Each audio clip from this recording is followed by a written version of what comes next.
Good evening.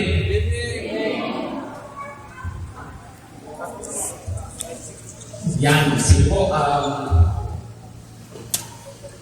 medyo umiika-ika po ako kasi matagal na pong injury na to eh. Binata ko ba ng basketball ako, sumabit ko sa inyong pago.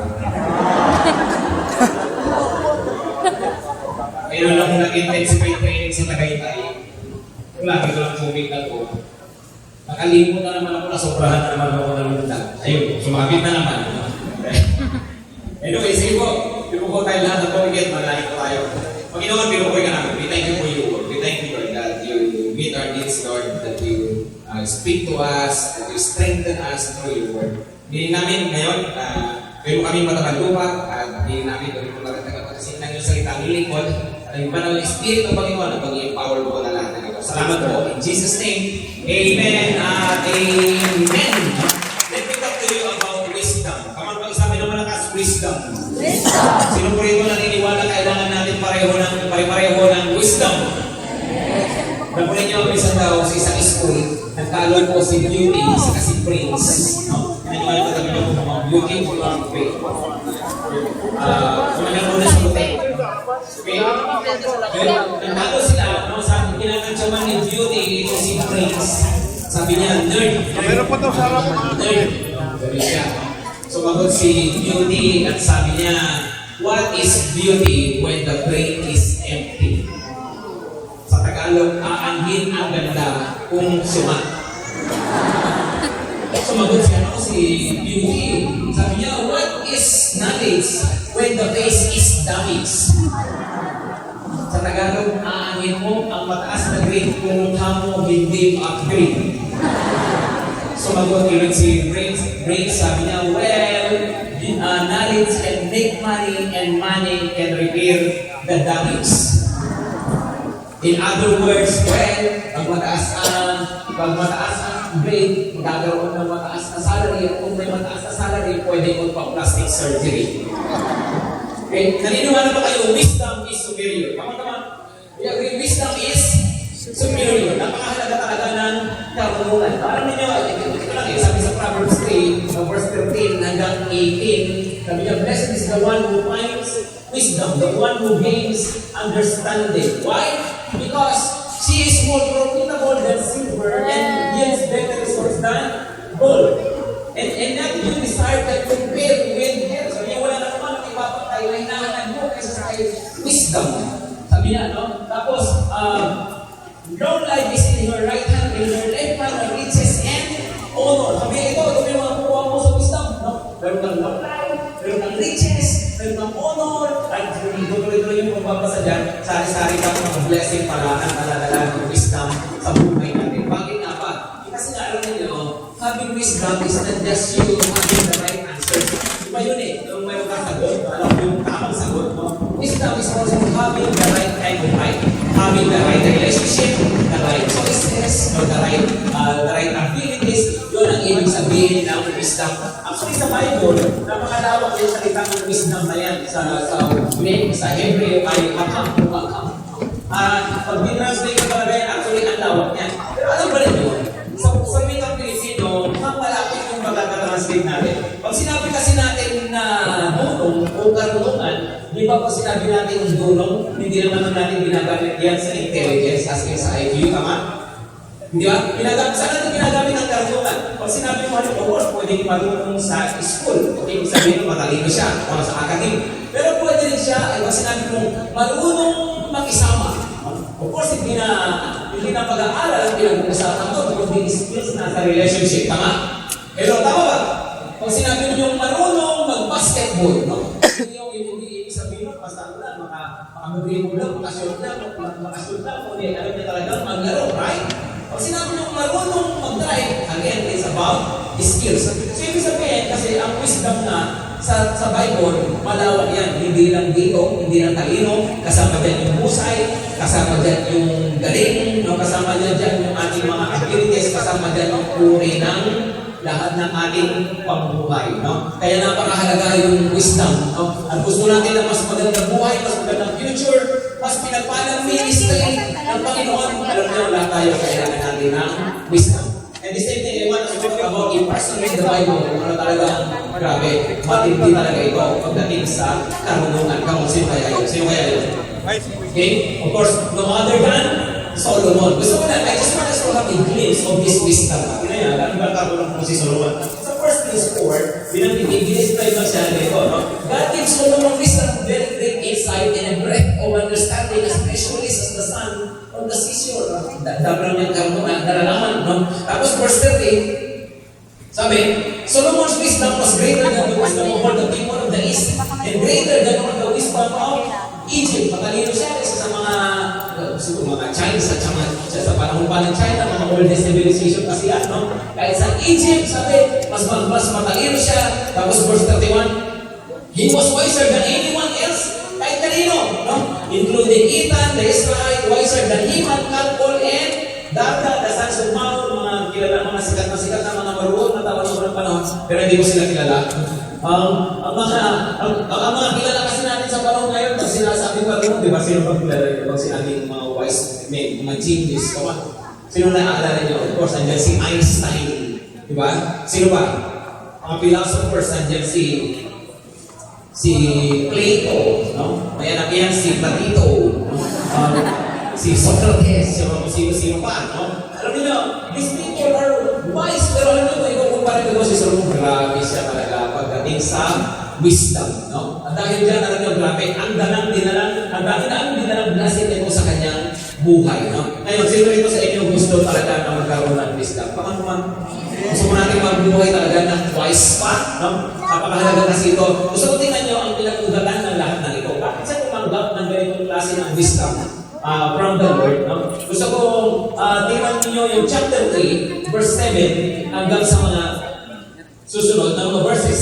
Sabi rito, now, Lord my God, pray ko sa mga you have made your servant king in place of my father David, but I am only a little child and do not know how to carry out my duties. No? Bago natin ito yung susunod na verse. Alam niyo, nag-pray si Solomon nito. Kailan nangyari ito? Nung bago siya hari.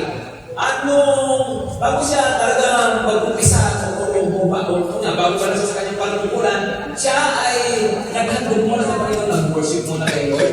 Pagkatapos, nag-offer siya matapos ng point offering. At dahil doon, nag-good and Lord sa kanya, kinausap siya ng Panginoon. Sabi sa kanya, anong gusto mong ibigay ko sa iyo? Now, he could have asked for other things. He could have asked for wealth, pwede kasikatan, pwede tagumpay sa laban, di ba? Dami ang pwede hingin, pero ito ang kanyang pinag-pray. Sabi niya, Lord, my God, ginawa mo akong hari. Pero ang bata ko ako, padayaw mo a little child. Tapos sabi sa verse 8, your servant is here among the people you have chosen, a great people, too numerous to count or number. Pinapaghari mo ako sa bagsak ito, sa mga mga ito na sobrang dami. Kaya ano sabi niya, verse 9, so give your servant a discerning heart to govern the people and to distinguish between right and wrong. For who is able to govern this great people of yours? Number 1, key to wisdom. We are now talking about keys to wisdom. Unang-una, Susi, is childlikeness. Pag-isabi ng malakas, childlikeness. If you want to be wise, alam niyo, isang napakahalagang katangian pala, yung ipuri mo yung sarili mo na parang batang wala pang buwang. Nung si Solomon, nag-pray siya, Lord, sabi niya, ginawa mo akong hari, kaya lang, I am but a little child. What does it mean? Ibig bang sabihin niya, siya ay batang as in 13 years old, 7 years old, kaya siguro 1 year old. Of course, hindi siya bata. Abot naman na siya sa panahon na yan. Kaya lang, tawag niya ay childlikeness. Inaamin niya na ang kanyang kawalan pa ng kakayahan. Kasi ang hirap sa buhay, pag-alamin niya, magulang ako. Gusto mo wala kang kita eh. Marunong na ako, pastor. Alam ko niya. Alam niyo, pag gano'n ang ugali natin, mas mahihirapan tayo tumanggap ng blessing ng Panginoon, lalo na ng blessing ng wisdom. Diba? Kasi nga, yun nga, tingin natin, puno na tayo. Tingin mo puno ka na, paano na pang madadagyan pa. No? Sabi niya sa Proverbs 11 verse 2, no?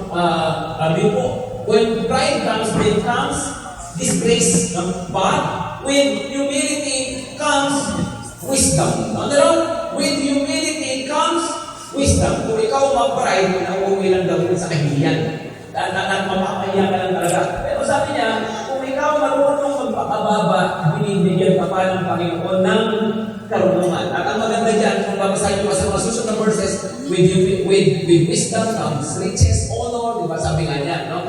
Ibig sabihin, ganun pala kahalaga talaga ito, nag-uumpisa pala talaga yan sa humility. Yung pagkilala ng ating kawalan ng kakayahan. Kasi nga alam nyo, the more you know that you know nothing. Hello, do you agree with me? The more you know that you know nothing. Habang may natutunan ka, mas lahat mo natutunan, ay wala pala akong alam. Pero let me give you an example.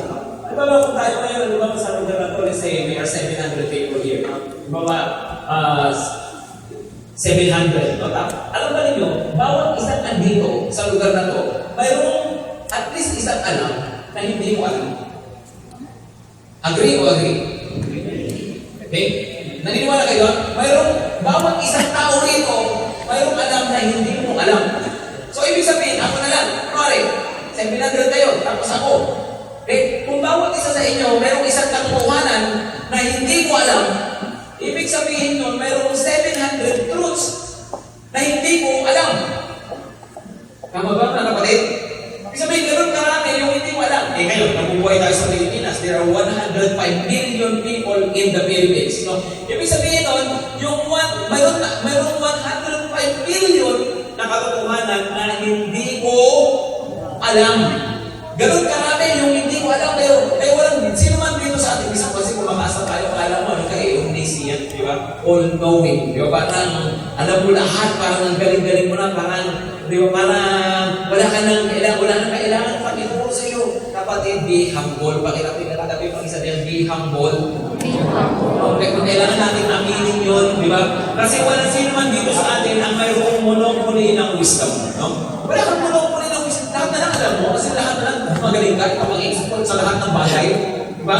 Ikaw yung, kahit anong pag-usapan, di ba? May mga ganun mga tao eh, di ba? Pag-uusap mo, grabe lahat, alam nila. No? Parang wala akong masasabing hindi nila alam, di ba?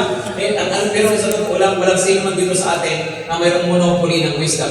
But when we talk about wisdom, kasi parang ganito yan, no? Dapat ang tingin natin sa wisdom, parang kanya-kanya yan, sphere of wisdom. Parang may kanya-kanya tayong territory ng wisdom. Okay? Meron akong sphere of wisdom.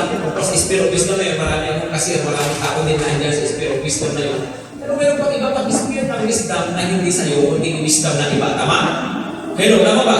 Yung iba mayroon na sphere of wisdom na hindi sa'yo. No? Pero, kaya pwede kang makisyen doon sa wisdom na yun kung magpapakababa ka. Actually, kahit doon sa wisdom na kinaroroonan mo, kung gano'n kataas yung wisdom na yun, hindi nga naman mauubusan siyempre ng wisdom sa area na yan. Kung andito ka, kung magpapakababa ka pa, pwede ka pang tumaas. No? Kasi gano'n po kasi yan. Napakahalaga yung humility when it comes to wisdom. No? Bakit? Di ba tingnan niyo po kahit sa discipleship? Pag-isipan niyo to. No? Ano ba dinidisciple ka? Kung tingin mo mas magaling ka sa leader mo, alam mo mahirap kang i-disciple. Right? Kung tingin mo ay iniisip ko, yung leader ko kasi pastor, wala pa kasi siyang anak. No? Kung may anak na, kaya hindi niya ako matutulungan sa need ko. No? Bakit? Ang discipleship daw tungkol sa pag-aanak. Diba? Grabe yung pag-uusapan niyo dyan. Hindi! Meron siyang wisdom ng disciple. Nung nag-disciple sa'yo, nakakatulong sa'yo, hindi ko kailangan tungkol sa kaanakan. Yung pinag-uusapan. Amen? Pero minsan may nakausap ako tama-tama, sabi niya sa akin, no? Pastor, parang gusto ko kasi mag-sell, mag-church sa ganito yung kasi medyo umaangat na siya sa kanyang career, no? So kasi mag-sell at mag-church sa mga kapwa ko, ano ba, yung mga professionals, di ba? Yung mga negosyante, parang matulungan din ako sa lead ko ito, no? Tapos after a few days, may nakausap naman ako na isa sa mga member namin na talagang successful na businessman na as in talagang maganda na talaga yung kanyang buhay, maganda tinatakbo talaga ng kanyang negosyo. Napag-usapan namin kung tao ito, parang tinanong niya sa akin. So sabi niya, bro, gusto na niya kasi maka-attend sa mga cell group ng mga tungkol pang-professionals, pang-businessman daw. Alam niyo, ito sagot sa akin ng negosyante namin na successful. Sabi niya, gano'n siya, hindi naman yun ang pag-uusapan sa set no? Bubuling ko na nga lang, puro yan ang ginagawa ko, yun ang pinag-uusapan, na talagang tungkol sa pera, tungkol sa negosyo. Pati ba naman sa sale, yun pa rin ang hahanapin mong pag-uusapan. Pati ba naman sa church, mag-church ka, yun pa rin ang hahanapin mo. Bumuli na nga lang, yun ang ginagawa mo. Kaya kung gano'n mag-isip, yun may mga wisdom na, yun na mayroong gano'ng karanasan. Amen? Kaya kapatid, kahit ano ang narating mo sa buhay, kailangan mo pa rin yung leader mo. Amen? Andiyan ba yung leader mo kung sabi, kailangan kita? Ano naman gano'n, parang may mag-ibig sabihin, parang ngayon, parang pating. Kailangan kita leader. Amen? Amen?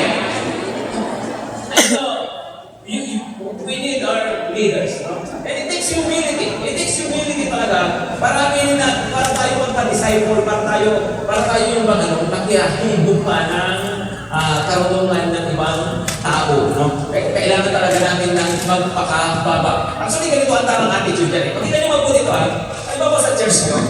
Kunwari sa church nyo, may sinabi yung pastor nyo, yung pastora nyo, o yung leader ninyo, na hindi nyo masakyan, hindi nyo maintindihan, para hindi mo matanggap. Ang ipag-pray mo, sabihin mo kay Lord, ang prayer ng humble, ito, sabihin niya sa Lord, Panginoon, di ko po maintindihan yung leader ko. Panginoon, di ko po matanggap yung sinasabi ng pastor ko. Please give me wisdom para maintindihan ko siya. Yun ang tamang prayer. Hindi yung ang ipag-pray mo ay, Lord, pagliwanagin niyo po ang isip ng pastor ko. Nagdidimnan po siya, pagayain niyo po siya mula sa pitan ng kadiliman. Pero kausapin mo po siya, Lord. Samantala, pwede mo na ipag-pray, Lord, kausapin mo ako. Diba? Kasi minsan, ang tingin mo, yung nakikita mo, hindi nakikita ng leader mo. Bakit naman nagkakamali ka? Baka yung nakikita ng leader mo, ang hindi mo nakikita. Minsan kasi, ang tingin natin, yung naiisip natin, hindi naiisip ng leader natin. Baka naman mali ka. Baka yung naiisip ng leader mo, hindi mo naiisip. Ang tawag po dyan, kapatid, humility. Pag-isabi nga ng malakas, humility. Childlikeness. Amen. Napakalaga po talaga yung pagpilala po natin ng ating mga kakulangan. And the good thing about God is, He is so generous when it comes to wisdom. No? Lord, di ko maintindihan ko, Lord, tulungan mo lang po ako. No? Alam nyo, He is so generous about wisdom. No? Pwede mo talaga mong humingi sa Panginoon. Bakit? Proverbs 1 verse 5. Ano sabi? Proverbs 1, James 1 verse 5. Ano sabi niya? No? If any of you lacks wisdom, he should ask God. Ano raw? Kung kulang ka ng karunungan, humingi ka lang sa Panginoon. Di ba? Bakit? Kasi raw ang Lord nagbibigay sa mga taong lumalapit sa Kanya. So you can always ask God. Sabihin mo sa Lord, kulang po ako ng wisdom. Kulang po ako ng karunungan. Hindi ko alam kung paano ko gagawin po. Hindi ko sa trabaho ko, sa pamilya ko. Hindi ko na alam kung paano ko palagamihin ang lolo ko. Kung paano ko pakisamahan yung asawa ko. Kung paano ko gagawin mo sa pag-aaral ko. You need wisdom. Amen? Lord, ano na gagawin mo sa cellphone? Yung disciple mo, Lord, suko na ako. Hindi ko na alam kung anong gagawin ko. Bago mo sukuan, kumika muna ng wisdom kay Lord. Amen? Lord, paano mo ba pakakabuhay yung Israel namin, yung ministry? Ask God for wisdom. Basta umamin ka lang, sabihin mo, Lord, wala pa ako ng wisdom. Kung magsabo po kayo ng karunungan sa grupo, nakatulog po ako. Please, Lord, bigyan mo ako ng wisdom. Amen? Okay. So, nagpakalaga po kasi talaga yung childlikeness. No? Kasi yung ganung klaseng character ni Solomon ang dinless ng Panginoon. Number 2 ay conscience. No? It's very important if you desire wisdom for you to live with conscience. No? Alam mo yung pag sinabing konsensya, yan ay, sabi nila, it's our inner moral compass. Yun yung inilagay ng Panginoon sa ating pagkatao na maging gabay. Okay? Yan yung magsasabi sa'yo, mamumusap sa'yo kung ano ang tama at mabuti, kung ano ang tama sa mali, ano mabuti sa masama. Of course, mas lamang pa na tayo kasi ngayon hindi na tayo may konsensya, meron pa tayong banal na espiritu. So imagine, pwede mo talagang pwede ka talagang makapamuhay ng mabuti. No? Ngayon, yung conscience na yan, napaka-importante bago ka humingi ng wisdom sa Lord, bago ka bigyan ng wisdom ng Panginoon. Kasi di ba nga ang daming matatalino kaya na yung gagaling, yung talino nila, yung galing nila ginagamit sa kalukuhan. Tama? Di ba nga dito sa Pilipinas, pag ginagamit natin yung salitang wais, ibang ibig sabihin ito na kaisa. Merong magaling pagdating sa, di ba? Mga hindi maganda, no? Ang wais mo pero ibig sabihin may naloko, di ba? Kapag ibig sabihin, ang wisdom wisdom na panginingin mo yan sa Panginoon kasi ang intention natin ay para sa mabuti. Di ba? Kaya sabi niya, Lord, give me discernment. Bigyan mo ako ng pagkakilala sa masama at sa mabuti. Tulungan mo ako, Panginoon. Kasi, alam niyo, kapag napakatipid mo, ang creative mo, ang galing mo. Di ba? Kapag dapat yung creativity na yan ginagamit sa katuwiran. Right? Pero yung creativity ginagamit sa kalukuhan, pwede ba napaka-creative? Ang galing makagawa ng paraan kung gagawa ng kalukuhan? Right? Pero humingi ng wisdom, bakit para magawa kung ano yung tama, kung ano yung mabuti sa harapan ng Panginoon. Sabi sa Proverbs 9 verse 10, okay? The fear of the Lord is the beginning of wisdom, and knowledge of the Holy One is understanding. Nag-uumpisa sa fear of the Lord. Yung pag-desire na gawin yung mabuti. Magpapamuhay na may takot sa Diyos. Bakit? Kasi ito ang ibig sabihin talaga ng fear of the Lord.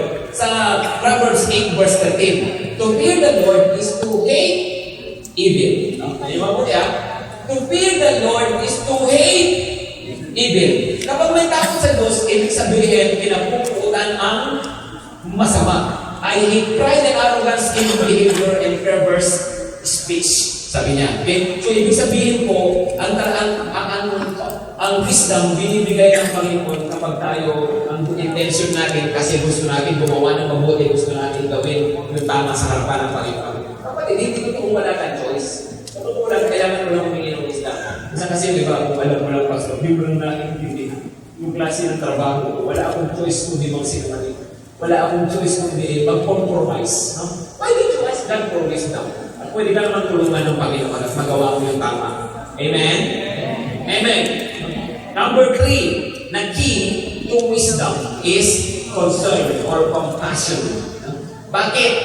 Bakit siya nag-pray ng wisdom? For the sake of these great people of yours. Ano ang dahilan ba't siya humingi ng karunungan? Alang-alang sa tao. Sabi niya, Panginoon, alang-alang sa mga tao ito. Sa mga tao na pakalanin ito, nabibigay niyo po sa akin. Actually, kung titignan ninyo, just at the same chapter 3, makikita po ninyo na unang-unang na-apply ni Solomon yung kanyang wisdom, hindi sa gera, hindi sa politika, hindi sa pagpapalago ng kanyang ekonomiya. Unang-una niyang in-apply yung kanyang wisdom para sa tao. At hindi lang basta para sa tao, kundi para sa mga tao na kung tutusin, itinutuloy ng kanilang lipunan ng mga walang kwentang tao. Bakit? Nung panahon na yan, ang babalagin sa mo yan, mga prostitutes, 2 prostitute lumapit, di ba? At kung tutusin, pwede sabihin, pwede sa akin nilalapit yan. Parang ang babaw ng pulsa nyo, no? Tapos kayo pa ang iintindihin ko. Pwede naman iintindihin yan ng mga judges nila ng panahon na yun, di ba? Pero he showed his concern, no? By solving the problem of these two. No? Ito ang problema ng dalawa. Pareho silang prostitute, pareho silang nagkaanak, di ba? Tapos, nung lumapit sila sa hari kasi may problema sila, sabi ng isa, mahal na hari, nung nagpupulog po kasi kami, natagalan niya yung kanyang anak, namatay. Pagkatapos pinagbalik niya yung anak namin, binigay niya sa akin yung patay, sa kanya ngayon yung buhay. Para sa kanilang kultura, napakahalaga rin po yung anak na lalaki, kung bakit kailangan mo kasi pinunod, kailangan mo ito magagawa, buti nga wala siyang alaga no? Pero alam niyo kung bakit? Kasi sa kanilang kultura, napakahalaga yung anak na lalaki. Lalo sa mga prostitute, ibig sabihin walang bumubuhay sa kanila. Ibig sabihin, kailangan niya ng anak na lalaki bumubuhay sa kanya, magmatanda na siya. Pero paluin. Kaya ginagawa niya yung anak ng kanyang kapitbahay. Anyway, sabi ng isa, hindi, aking bumubuhay, sa'yo yung patay. Sabi ng isa, hindi, aking ang buhay, sa'yo yung patay. Sabi ng manahari, kaya tatalon ito, ganun na. Pahin ang espada. Hindi siya ng espada. Kasi, kung sinuto siya pala sa isang kawan niya, kasi hatiin na lang. Yung baby na yan. No? Para, paghatiin nyo na.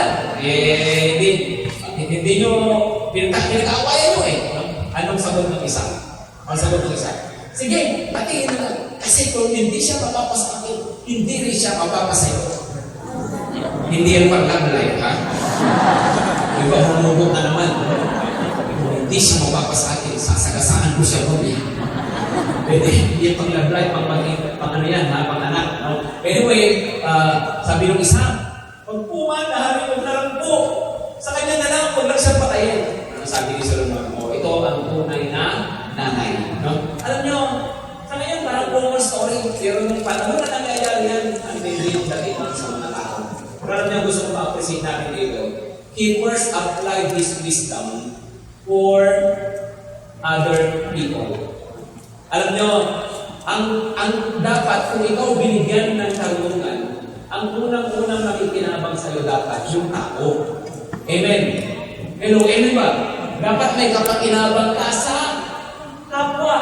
Kasi sayang ang alam kung walang pakialam. Sayang ang talino kung hindi makatao. Sayang ang knowledge kung walang pag-ibig. Napakahalaga that we know to care for people, that we have concern for people. Sabi na nila, no, yung may quotation dito, people don't care how much you know until they know how much you care. Ano pa kaya yung mga tao, maraming alam mo, hindi nila nalalaman kung gaano ka nagmamalasakit sa kanila. Amen? No? Sabi po, may isa sa mga pastor isang Birman, yung sabi, too heavenly minded but no earthly good. Too heavenly minded, no earthly good. Masyadong makalangit, no? Pero wala nang pakinabang sa lupa. Minsan mga gano'n eh. Minsan sa amin, kahit sa atin, minsan may kantsaw na ganito. Sa Bible School, sa seminary, may kantsaw na too many degree, zero temperature. Pag sinabing too many degree, bilang dami mong pinapos, dami mong degrees, no? Lalo na sa amin, sa mga pastor, tinatawag kami THM, na kami tinatawag na DMIN, na kami PhD, may PhD, may DVD, no? Mga D, no? Anyway, no? Dahil degree, so many degrees, but zero temperature. Ang birang temperature mo, ang baba, wala kang kapasyon-pasyon, wala kang kainit-init, wala kang kaapoy-apoy, pero taas-taas ang pinag-aalam mo, wala kang puso sa tao. So many degrees, but zero temperature. Pag kami katabi pa kasi meron, pag gano'n. Amen? Hello, amen? Being care for people. Ang importante talaga yung concern, yung desire natin na maging pagpapala tayo sa iba. So kung mag-desire ka, Lord, bless me. Sa akin, gusto ko lang sa maging pagpapala tayo. Ang bigyan ko ng wisdom. Kasi gusto ko talaga makatulong sa pagbuhay ng mga tao. Panginoon, bigyan ko ng wisdom para na sa ganun magiging blessing ako sa mga mahal ko sa buhay. Bigyan ng wisdom sa pag-aaral buhay. Sa lahat ng areas, you ask God for wisdom so you can be a blessing. Amen? Okay? So tatlong bagay, na talaga, yung mga susi talaga, childlikeness, conscience sa concern, para nga sa ganon ay pusin pa tayo ng Panginoon, pagkakasan pa natin yung karunungan na galing sa Panginoon. No? Pero let me just add, alam nyo, kasi ganito yan, pag sinabing concern for people, talaga, kahit sa dinlan po natin sa G12, dapat talaga, nauuwi talaga yan para kaya nga laging dandanin people tayo. Right? Kasi po ang karunungan, ang wisdom, ay hindi na nyo nakatapos ka ng Israel. Dapat ikaw ang nasisendin. Amen?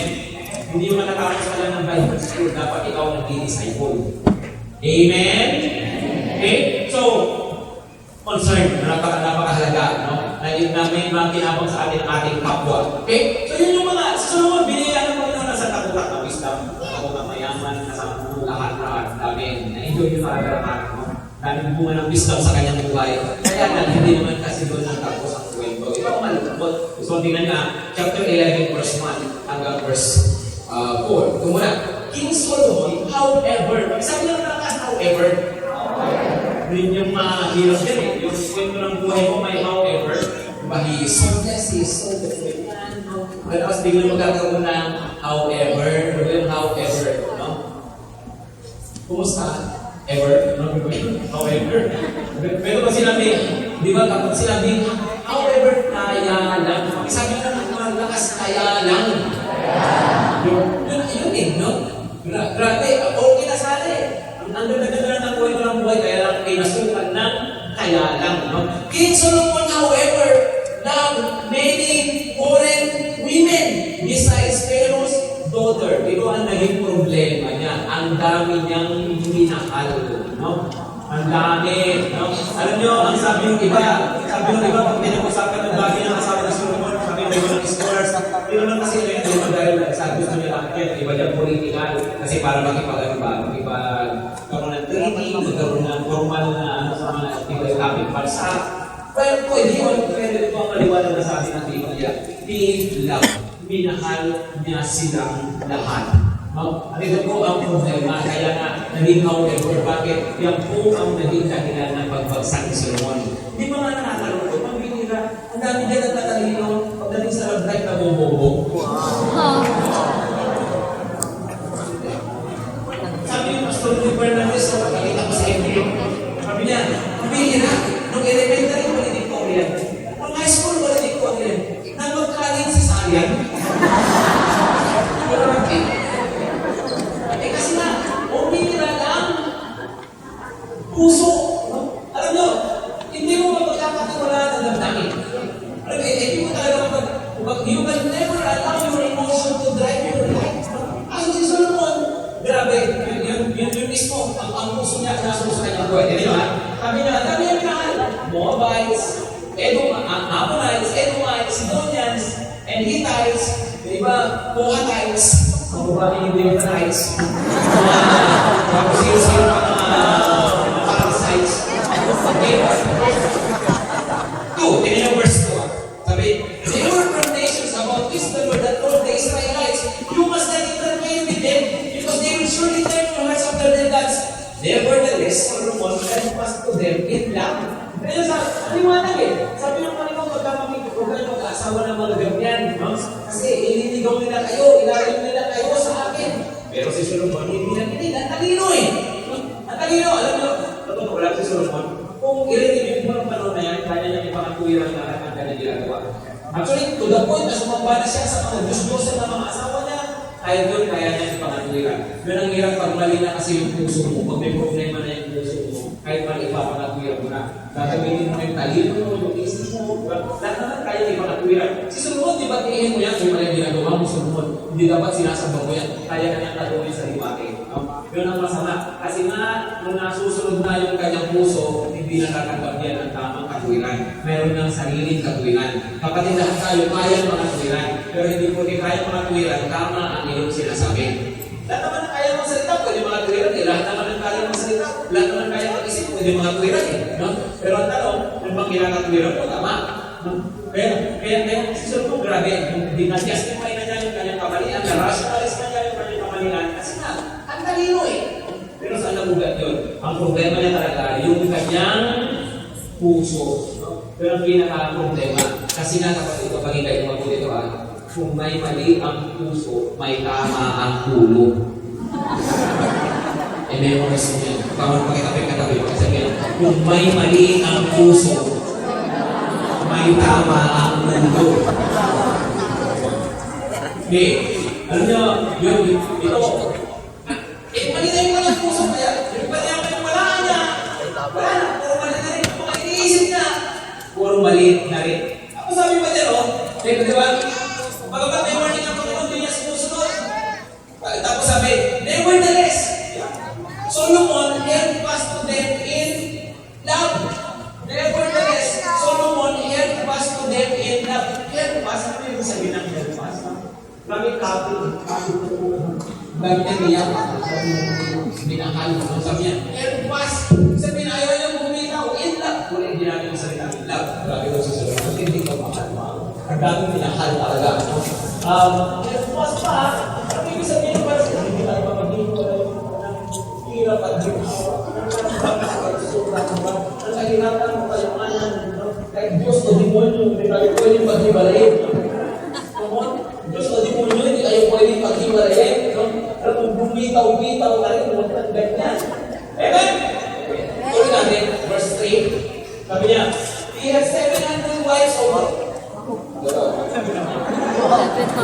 He had 700 wives of royal birth. At ilan ang asawa niya ng prinsesa? 700 wives. And 300 concubines. Yung concubines, hindi pa nga siguro, kaya niya pinakasalan kasi hindi prinsesa, pero nagandahan siya, minakot siya, naindap siya sa mga babae ng hari. And then, 700 plus 300. Grabe, 1,000. Yung iba hindi kasi, paano niya nagawa yung pastor? Of course, hindi naman niya isang bagsakan.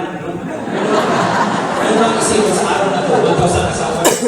Hindi ganun nangyari doon, siyempre. Ang nangyari 40 years siya, 40 years siya naging hari. Ibig sabihin, kung 40 years times, kung 1,000 times 40, papatak niya, siguro mga 25 na gano'n. Ibig sabihin, siguro yung unang taon ng kanyang kalakasan pa niya, no? Ay siguro nakapag-asawa siya ng mga unang taon, mga 50. Yung sobrang na taon, siguro naka-20 siya. Yung sobrang na taon, pwedeng 20 pa eh. Pwede naka-10, pwede hanggang sa parami na ng parami, no? Hanggang sa, kung tumanda pa siya, pwede pa siya magdagdag ulit, no? Hanggang mali alat pa, no? Pwede pa naman siya magdagdag, no? Kaya dumami yung kanyang asawa. So, ganun yung nangyari. Pero alam niyo yun ang problema. Kapag alam mo, kapag hinahayaan niyo ay yung emosyon na nagdadrive ng buhay niyo. Totoo lang, hindi ka naman talaga masisihan. Kalaro na kapag lumalayo ka sa buhay, hindi ka masisihan. Tingin pa rin niyo si Solomon dahil naka 1,000. Tingin pa rin niyo kontento siya sa buhay. Kamal-kamang tingin niyo na kontento siya. Naniniwala ako kung kaya pa niya si Solomon, malamang ginawa niyang 1,000 in 1. Kaya lang hindi niya kinaya, nakapatayan na lang niya eh. No? Tingin nyo, tinarget niya pag-aanggol mo sa buhay. Makapag-asawa ng 1,000. Tingin nyo, nag-anggol niya. Di ba? Tingin nyo, kailangan meron akong 700, saka maka 300 ako na ganito. Hindi yung goal. Ang totoo niyan, habang nagmamahal siya, masusundan niya ang damdamin niya. Kaya kung may nagusto naman siya, susundin naman ang damdamin niya, hanggang sa nakarami siya na nakarami. Kaya naniniwala na ako, pag hindi pa namatayan na nagdalit pa yan. Okay? Yun ang totoo niyan, no? Kasi nga, ang problema, yun nga, yung kanyang asawa, yun yung kanyang puso ay nasunod. Yun yung mabuti and his wives led him astray. Yun ang matindi dyan, no? Kapag ikaw talaga, puso mo ay nasusunod, at pumasok ka na sa maling relasyon, kahit yung mga bagay na masasama na dati hindi mo ginagawa, ngayon nagagawa mo na. Yun yung dati hindi siya naninigarilyo, ngayon may astray na siya. Okay.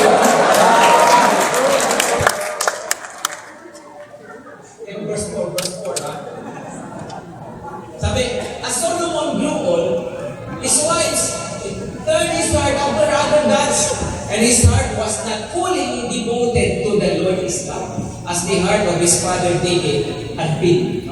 May problema. Habang tumatanda nga siya, napalayo sa Panginoon. Eventually, kung babasahin nyo yan, ipinagpatayo pa niya ng simbahan lahat ng kanyang asawa. Imagine po niya, may kanya-kanyang religion, kanya-kanyang Diyos. Kung 700, sabihin na iba-ibang lahat, hindi mayroon siyang 700 na religion sa kanyang bansa at pinagpatayo niya. No? Bakit? Kasi nga pag may mali ang puso, may tama ang ulo. No? Kaya nga ito ang maliwanag na warning sa atin ng Biblia, mga kapatid. No? Kaya nyo sa Isaiah 49 verse 17, sabi, the heart is deceitful above all things and who can cure it? No? The heart, Jeremiah 17:9 pala. The heart is deceitful above all things and beyond cure. Who can understand it? Ano raw? The heart is deceitful. Pagkitabi-katabi, pag-isabihan, the heart is deceitful. Huwag kang masunurin sa iyong damdamin. Ang iba, masobrang masunurin sa kanilang damdamin. Kapatid, you can never allow your emotions to drive your life. Right? Alam niyo, kumbaga sa sasakyan, dapat ang puso ang gasolina, ang utak ang manibela. Huwag mong balik na rin. Ha? Ang puso ang gasolina kasi ang nagpapalo sa'yo eh. Papakilos sa'yo, papasigla sa'yo. Diba? Pero anong mag-drive? Ang utak ang manibela. Hindi dapat na ang emosyon, whether positive or negative emotion, ano yung sabihin? Di ba mga positive emotion? Di ba masaya ka, in love ka, excited ka? Positive emotions yan eh. Pero kahit positive emotion yan, huwag mo hayaan yan na nasusunod sa buhay mo. Paano na in love ka, kaya expired ka, kaya ka nag-a-attend sa church, paano kung binasted ka? No? Paano kung nag-break ka? No? Paano yan? Kasi na emosyon na nagpapatakbo. Ganado ka, kaya ka nag-aaral, paano kung mawalan ka ng gana? Hello? Masaya ka, kaya ka nag-relipon sa Panginoon, paano kung malungkot? Hello? Kaya may people din na nag-drive ng emosyon ng buhay natin ng ating mga damdamin. No? Kahit mga negative emotions, ano bang mga negative emotions? Lungkot, takot, di ba? Kaya ka nagdi-devotion dahil natakot ka. Sabi ng pastor kasi nag-devotion ako. Di ba? Kaya ka nagsisir kasi kailangan mag-report, baka mamahiya ka. Di ba? Kasi negative emotion ito ayaw mo napapahiya ka. Di ba? Paano pa pag galit? Galit ang napapanagbo ng buhay mo. Ang hirap na gano'n. Diyos never allow you na lumakas yung buhay. Yung iba hindi makawala sa galit, yung iba hindi makawala sa hinanakit. Hanggang ngayon, parang hindi ka pa maging makaya talaga sa buhay, hindi ka pa rin talaga maka-move on. Bakit? Kasi daladala pa rin natin eh. Hindi natin binibitawan ng ating negative emotion. No? Alam nyo, pag bumaya yung emotion mo kung drive ng buhay mo, be wise. Pakita-bika tayo, be wise. Ito na uso ngayon sa Facebook yun, no? Yung fill in the blanks, di ba? Nagmahal. Pinukumpleto nyo ba yun? Pinukumpleto nyo ba yun? Pero pag isa yung nangutang, di ba? Nangako magbabayad, siningil, nagpalit ng sin. Ganun, di ba? Di ba? Nagmahal, nasaktan, nagmahal ulit, nasaktan ulit, nagmahal ulit, nasaktan. Abang pag-isip ka naman. Di ba? Di ba? Nag-encounter, nag-liyap, na-in-love, nag-backslide. Grabe, damdamin pa rin talaga. Alam mo, di ba dapat mas maganda sana yung kwento ng buhay natin? Amen? Kung gagamitin mo yung emosyon, sana yung isang mabuting paraan. Tama? Di ba dapat mas positive eh? Halimbawa, nag-aral, nagmahal, nagpigil, gumraduate, ikinasal kay perfect will. Di ba mas committed? Amen? Nagtrabaho, nahirapan, hindi sumuko, malaki ang sweldo. Amen? Mas maganda yung gano'n, diba? Di ba? Pero, nagmahal, napaaway, nagalit, nagmahal, napaaway, nagpatawad, tahimik ang buhay. Diba? Mas maganda isa naman ang kwento ng buhay mo, nagmahal, napaaway, sumikip ang dibdib, sumakawid ang buhay.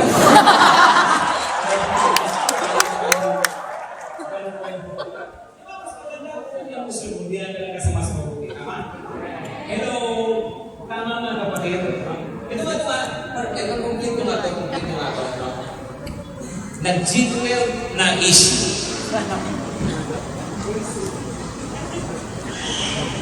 Nag-G12 na issue. Nagpa-apekto, bumalik sa Katoliko.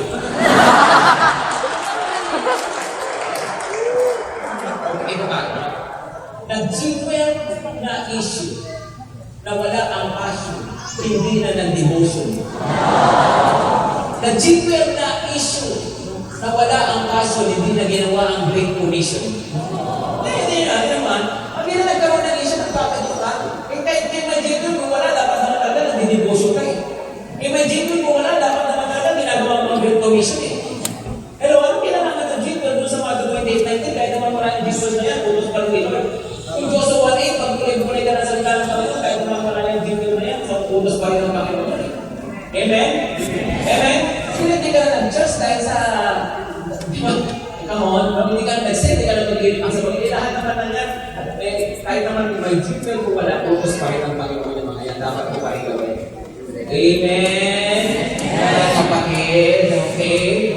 So, nag-G12 na issue. Nawalan ng miyembro. Nagmuko. Hindi pwede yun. O kaya nasulo. O kaya sumuko. Diba? Pero tama? Nag-G12 na issue. Naniwala. Naging kontrabida. Isa may maganyan. Naging kontrabida sa kanila mga churches. Alam niyo, makita-katabi pag-isipan. Huwag ba naman? Ito naman warning. Ito naman warning. Sa mga sa atin ang mga naglilingkod sa Panginoon. Alam niyo, tatlong bagay daw dapat pinapantayan natin sa buhay natin. 3G daw yan eh. No? Ano yung raw yun? First, gold, and glory. No? Tatlong bagay ang pinapantayan natin sa ating mga buhay. No? Of course, sa mga lalaki, sa mga lalaki, of course, girls siya. Pero pagdating sa mga babae, guys, no? Pagdating sa iba, gentlemen daw. No? Iba yung pagpalalaki ang gusto, no? Anyway, no? Gentlemen, gold, and glory, no? Pagkitabi pag-isabi pantayan, no? Kung pag-isabi pantayan, no? Kaya natin mga sarili natin sa mga bagay na yan, okay? Ito ito, complete, in line with that, yung tatlong ginayang in line with that. Nag-G12 kung ako, complete ko yun. Nag-G12 lumago, nagmukhang gwapo, naging babaero. Nag-G12 lumago, umasenso, ninegosyo ang ministeryo. Nag-G12 lumago, lumaki ang ulo, naging ulto. Mga ganun eh. Kung kala mo, malaki na yung kanilang gawain, kala mo, alam na nila lahat. Kala mo, sila lang nakakaalam na lahat. Ang gabal na po, ikaw na ng kawagian yung kanilang itinuturo. Ano nangyayari po yun? Amen? Marami na dapat gawin talaga, di ba? Ganda nga yung isa sa nakita ko sa post, nagmahal na saktan, nilikas ang isang kakaunan sinisasyon. Tama? Kaya pa ako nakita rin, nagmahal na saktan, magpatuloy, isa na sa leader. So, ano gano'n? Amen? Amen. Mag-consolidate, iniwasan, hindi sumuko, yan, mayroon naman po. Amen? Amen? Kaya kami ko sila dapat gano'n. Okay? Never allow your heart to deceive you. No? Dapat, alam niyo, dapat tayo ang ginagamitan natin ng wisdom. No? Yung ating buhay. Amen? Proverbs 4 verse 23, guard your heart. Kita tayo sa niya, guard your heart. That's my last verse for you. Guard your heart. Because everything you do, flows from it. No? Dahil ang ginagawa mo, ang lagaling niya sa puso. So always guard your heart. Amen? Amen. By the way, we will pray. Come on. Sa pagkakataon ito, labi itong gagawin natin. Pag bumigay bago tayo manalangin. Gusto ko, sa pagkatapos natin, mag-desisyon tayo na sa gabi na ito, magsusuko tayo ng ating kabubuhan kay Lord. Amen? Amen? Sabi ko na magsusuko ko na sa kabubuhan. Alam mo na ba talaga? Talaga yan. Nakita ko sa training. Nakita ko sa itsura ng boyfriend mo. Nakita ko sa ugali. Dami natin kabubuhan sa mundo. Tama? Hindi naman naman kayo doon. Iba, hindi matanggap po. Wala naman si pastor pa. Hindi matanggap na kayo sa salita. Bakit? Eh, sa Bible, ginagamit na salita mama. Okay? Kasi English na lang. Sabi sa English, foolishness. So, ano na gawin natin? English natin. Let us surrender our foolishness to God. Amen, amen? Sabihin mo sa Lord, I want to be wise. And I surrender my foolishness. Amen? Amen, tama yung muna tayo lahat ng umikit. Kasi pagkakataon ito mga kapatid, come on, let's decide to live wiser.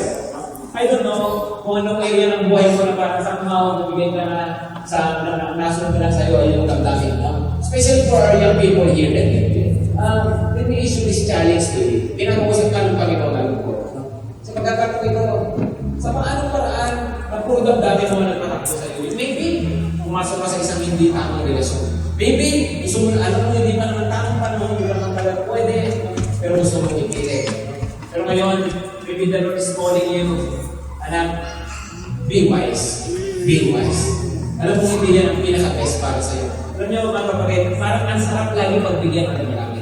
Ang sarap lagi pagbigyan ng kung ano, yung bugso ng iyong emosyon. Parang ang sarap gawin yan. Pero alam mo, choose to be wise. Piliin mo kung ano mo kung piliin mo talaga. O yung masasabihin ito, pwede mo isuko yan sa mga sabihin ko, Lord, sunusunod ko sa iyo sa sarili ko. Pagdating sa issue ng love life, tama? Can you do that? Can you do that, Lord? Ako, hahanapin ko tamang tao sa katamang timing. Pagdating sa love life ko, Lord, tamang tao sa katamang timing. Tamang panahon. At hindi ako patatalo sa emosyon ko. Come on. You can make that decision now para ka na Panginoon. Sabihin mo sa Lord, ako, I'm choosing to be wise. So kapatid siguro, I don't know, baka may mga negative emotions, maybe you are discouraged now. Maybe you are afraid of something. Maring meron kang worries. Maring meron kang pagod na nararamdaman. Maring frustrations. Maring lungkot. Maring nawalan ng sigla. And somehow, napatakit mo na nahayaan mo yung damdamin mo na hilahin ka. Dati masipag ka sa paglilingkod sa Panginoon. Dati masipag ka sa mga ginagawa mo para sa Diyos. Pero nakita ko bakit nung nag-iba na yung nararamdaman mo, naapektuhan na rin yung kilos mo, naapektuhan na rin yung gawa mo. Kapatid, kahit negative emotions, isuko mo yan sa Panginoon. Dati, hindi ka naman madaling maapektuhan. Bakit ngayon pag may narinig ka, ang bilis mo na magpa-apekto? Maybe because you are allowing your emotion to lead your life.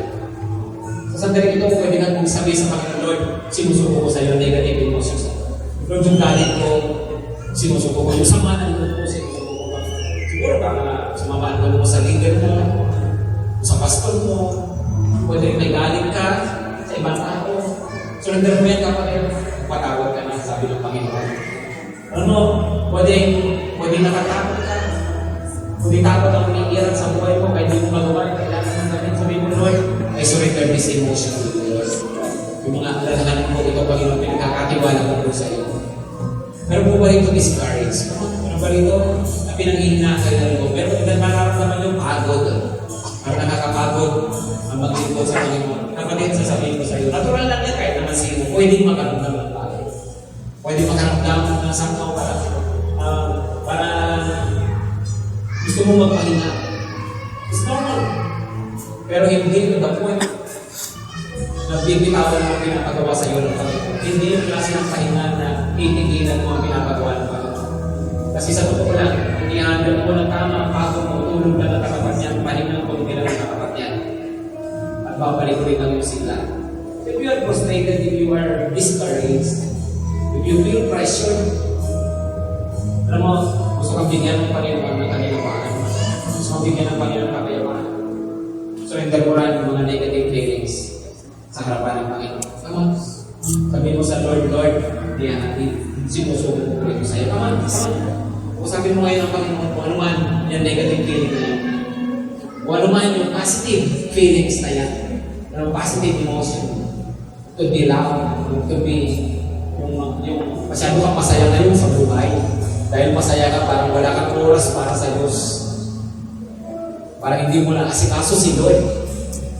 Kasi masyado kang nag-i-enjoy sa ginagawa mo ngayon. Even that, kapatid, isurrender mo yun sa Panginoon.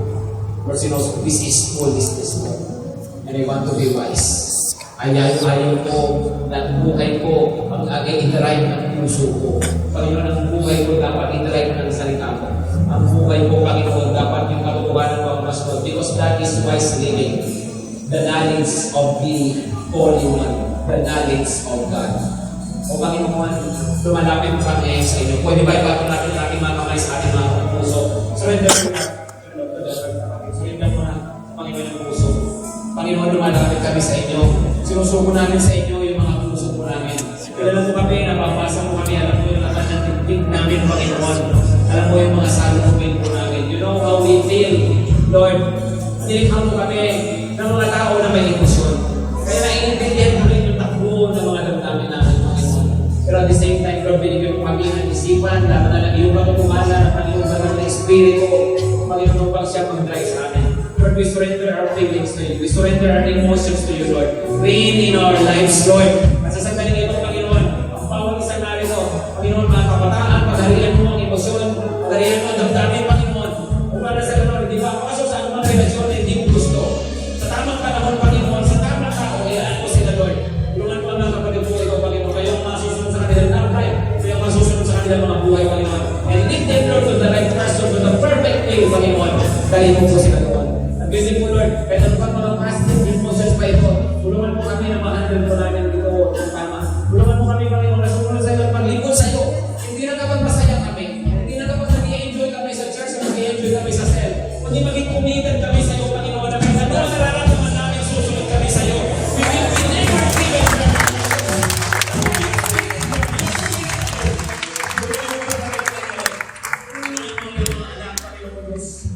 O Panginoon, pwede po, kahit mo yung mga positive emotions namin, we lay down, Lord, our fears. We lay down, Lord, our angers. So,